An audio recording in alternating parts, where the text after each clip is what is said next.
Welcome to Bridging Success, the podcast where top B2B CEOs and executives share their insights, challenges, and game-changing strategies that drive information and business growth.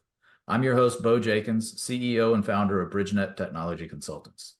Each episode, we spotlight visionary leaders shaping the future, diving into critical decisions, leadership philosophies, and breakthrough moments that have propelled them to success.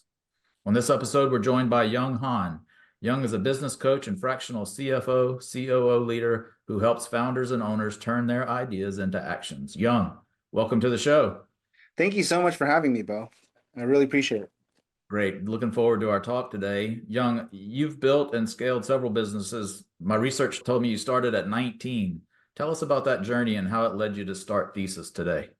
Yeah, I appreciate you researching me. That's wonderful. Yeah, so actually it was 18 the moment I became an adult and I could actually legally apply for a business license. I started a restaurant and it was just pure dumb luck that I started it and just pure gumption that it came to fruition and was a success.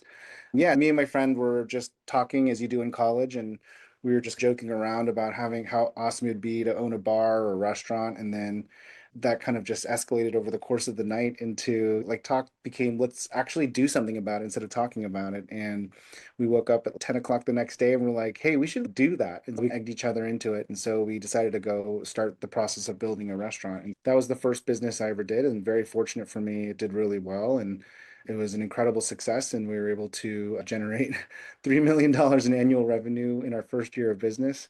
And we were proceeded to do that for a couple of years before it enveloped our life and it took over our ability to scale it further or even operationalize it. We were young and dumb and inexperienced, and we decided to sell it. And I was able to exit my first business, and I that was my first foray into entrepreneurship. And I immediately thought I was the world's greatest entrepreneur, and then quickly realized I was very lucky because I proceeded to fail five businesses thereafter and quickly realized how fortunate and lucky I was to have such a successful first business. That's great. That's great. So many founders feel trapped by needing to be involved in every detail of their business. What are some of those lessons that you've learned, and how do you guide entrepreneurs in developing systems and SOPs today that give them freedom to step back without sacrificing quality or growth?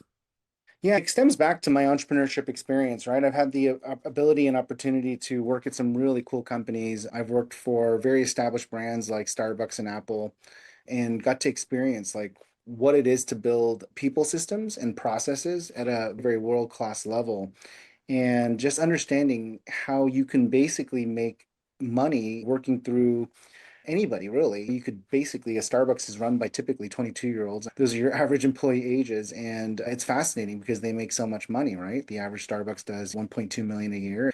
And you have these youngsters that don't have any experience managing these amazingly lucrative stores because of these really great systems. And so I was very fortunate to be able to work at some really established brands that have world-class SOPs and got to see the power of what that does in scaling operations very quickly. And then I got to experience working at venture-backed startups. So I worked at a lot of startups when I was in Silicon Valley, and I lived in the San Francisco area. And very fortunate that I got to be a part of that ecosystem. And once you start getting a lot of capital to make large bets to scale very quickly, you get the opportunity to experience what it looks like to try a lot of things.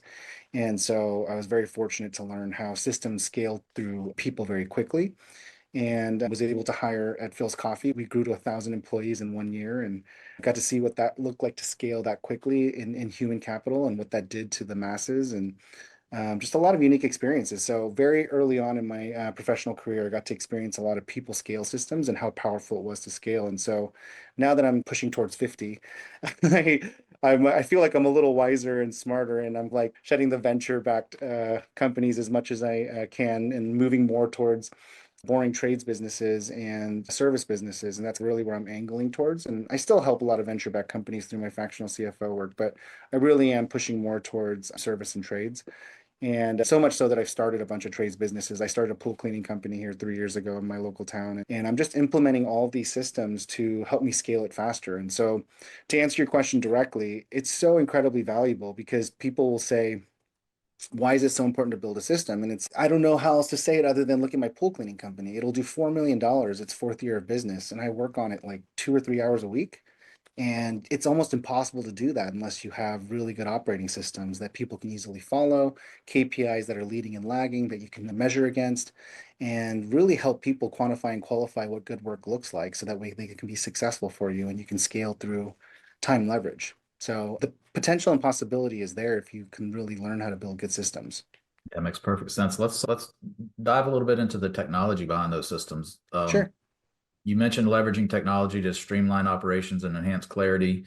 Can you give a few specific examples of how you've successfully integrated tools maybe into the pool cleaning business or other people that you've helped to simplify those processes and boost team performance?